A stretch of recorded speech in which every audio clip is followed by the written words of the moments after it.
Oh, he gets it past. Test ক্রিকেটে একটা দৃশ্য বারবার দেখা যায়। ব্যাটসম্যান 90-এর ঘরে, স্টেডিয়ামে টানটান উত্তেজনা, ড্রেসিং রুমেও চাপ। ঠিক তখনই অধিনায়ক ড্রেসিং রুম থেকে বার্তা পাঠান, ইনিংস শেষ, ডিক্লেয়ার। একটা সিদ্ধান্তে দল পেল সময় আর ব্যাটার হারালো মাইলফলক। এখান থেকেই শুরু হয় তর্ক, দল আগে নাকি ব্যক্তিগত কীর্তি। Can you believe it? He's going to be left parked on 195. অধিনায়কের সবচেয়ে কঠিন সিদ্ধান্তগুলোর একটি এই ডিক্লেয়ার, কারণ এ সিদ্ধান্তটা কৌশলের, কিন্তু পরিণতি আবেগের।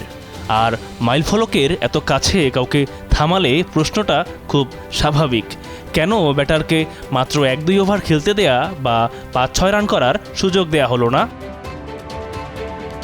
এ প্রশ্নের উত্তর সবসময় একরকম হয় না, কারণ প্রতিটা ম্যাচের প্রেক্ষাপট আলাদা। কখনো সময় সত্যিই কম, কখনো পরিকল্পনা আগে থেকেই ঠিক, কখনো আবার সিদ্ধান্তে ব্যক্তিগত বার্তার গন্ধ বলে অভিযোগ ওঠে। Bharat Pakistan test, Multan 2004। Double century থেকে মাত্র 6 রান দূরে সচিন টেন্ডুলকার। ক্যারিয়ারে আরও একটি মাইলফলকের অপেক্ষা। কিন্তু অপর প্রান্তে ব্যাট করা যুবরাজ আউট হয়ে মাঠ ছাড়লে ইনিংস ঘোষণার সিদ্ধান্ত জানালেন অধিনায়ক দ্রাবিড়। হতবাক হয়ে মাঠ ছাড়েন সচিন। দ্রাবিড়ের যুক্তি, নির্দিষ্ট সময়ে পাকিস্তানকে ব্যাটিংয়ে নামানোর পরিকল্পনা আগে থেকেই ছিল। সেই পরিকল্পনা থেকে সরে আসা মানে দলগত পরিকল্পনাকেই দুর্বল করা। কিন্তু সচিনের প্রতিক্রিয়া ছিল তীব্র হতাশার। পরে লেখায় উঠে আসে তিনি আপসেট অ্যান্ড ডিসঅ্যাপয়েন্টেড হয়েছিলেন। বলেছিলেন 194 রান তিনি দলের জন্যই করেছিলেন। ড্রেসিং রুমে ফিরে তিনি একা থাকতে চেয়েছিলেন। কোচ জন রাইটের পর্যবেক্ষণও এসেছে সচিনের প্রচণ্ড হতাশার কথা। পরে নিয়মিত অধিনায়ক সৌরভ গাঙ্গুলি এই সিদ্ধান্তকে মিস্টেক বলায় বিতর্ক আরও বাড়ে।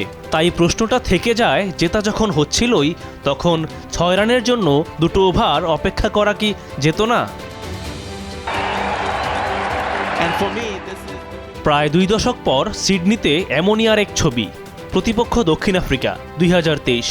উসমান খাজা অপরাজিত 195 রানে, প্রথম ডবল সেঞ্চুরি থেকে মাত্র 5 রান দূরে। হঠাৎই অধিনায়ক প্যাট কামিন্স করলেন ডিক্লেয়ার। এখানে যুক্তি ছিল পরিস্থিতি। বৃষ্টি আর বাজে আলোতে ম্যাচে প্রায় 170 ওভার নষ্ট। ফল বের করতে সময় বাঁচানো জরুরি। খাজা ইনিংস ঘোষণার আগের দিন বলেছিলেন এমন হলে হার লাগবে, কিন্তু পরে প্রকাশ্যে অধিনায়ককে সমর্থন করেন। এমনকি তিনি বলেছেন আবেগ বাদ দিয়ে সিদ্ধান্ত নিতে তিনি অধিনায়ককে উৎসাহ দিয়েছেন। তবুও বিতর্ক থামে না। সোশ্যাল মিডিয়ায় কেউ বলে 5 রান নিতে দিলে কি এমন হতো, আবার অনেকে বলে বৃষ্টি ঝুঁকিতে 5 রানও বিলাসিতা।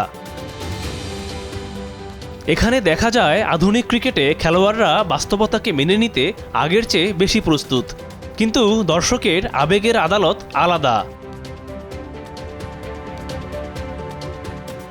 এবার ফিরি 2004 সিডনিতে। অস্ট্রেলিয়ার বিরুদ্ধে ভারত। রাহুল দ্রাবিড় 91 রানে অপরাজিত। তখনই ব্রেটলির বাউন্সার কানে লেগে রক্তপাত, চিকিৎসার দরকার। ইনিংস ঘোষণা করলেন অধিনায়ক সৌরভ গাঙ্গুলি। কাগজে কলমে যুক্তি খুব শক্ত, খেলোয়াড় ইনজুরি, চিকিৎসা জরুরি। কিন্তু দর্শকের প্রশ্ন, তিনি যদি ব্যাটিং চালাতে পারতেন তাহলে 2-1 ওভার অপেক্ষা করা কি যেত না? বিতর্ক আরও বাড়ে যখন ম্যাচটা ড্র হয়। সমালোচকদের বক্তব্য, জেতার জন্য সময় বাঁচানোর লক্ষ্য তো ফলাফলে দেখা গেল না। এখানে বোঝা যায় সিদ্ধান্তের যুক্তি যতই বাস্তব হোক, ফলাফল ড্র হলে সে যুক্তি দুর্বল হয়ে পড়ে। আবার সেই সিডনি, 1995 অ্যাশেজ। সময় তখন 2:57। অস্ট্রেলিয়াকে 449 রানের টার্গেট দিয়ে ইনিংস ঘোষণা করলেন ইংলিশ অধিনায়ক মাইক আথারটন। গ্রেম হিক তখন 98 রানে অপরাজিত। আথারটনের যুক্তি ছিল নির্দিষ্ট সময়ের মধ্যে 450 রানের লক্ষ্য দিয়ে নতুন বলে বোলিং শুরু করা। কিন্তু প্রশ্ন ওঠে, যদি টার্গেট 450 হয় তাহলে 449-এ থামলেন কেন? 1 রানের এই ফারাকটাই সন্দেহ তৈরি করে। এটা কি কৌশল নাকি শাস্তি?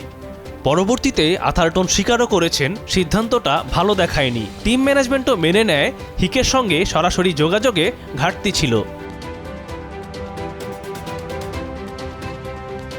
আরও আগে অ্যাশেজের আরেক নাটকীয় মুহূর্ত। 1971 সালে মেলবোর্নে টস জিতে অস্ট্রেলিয়ার দাপটে শুরু। মাঝপথে ছন্দপতনও আসে।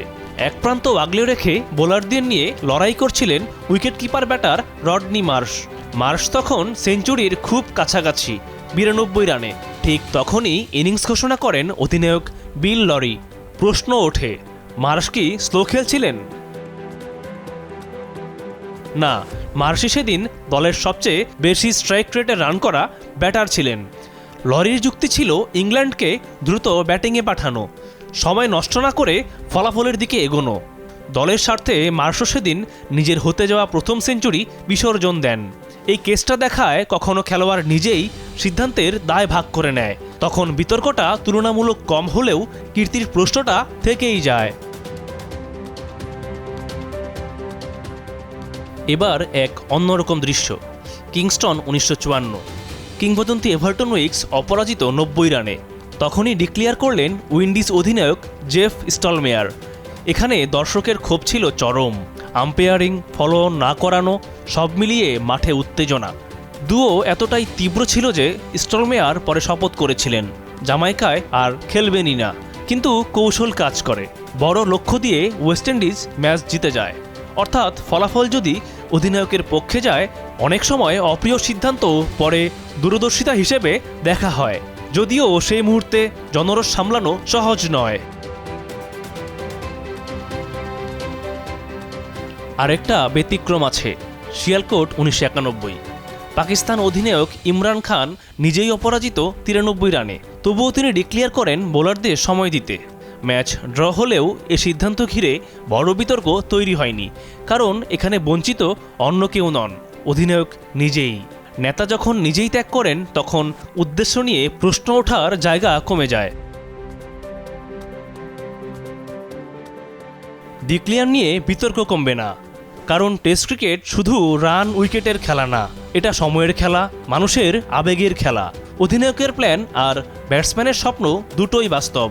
ডিক্লেয়ার শুধুমাত্র একটি কৌশল না, এটা নেতৃত্বের পরীক্ষা, ড্রেসিং রুমে রসায়নের পরীক্ষা, আর দর্শকের আবেগ সামলানোর পরীক্ষা।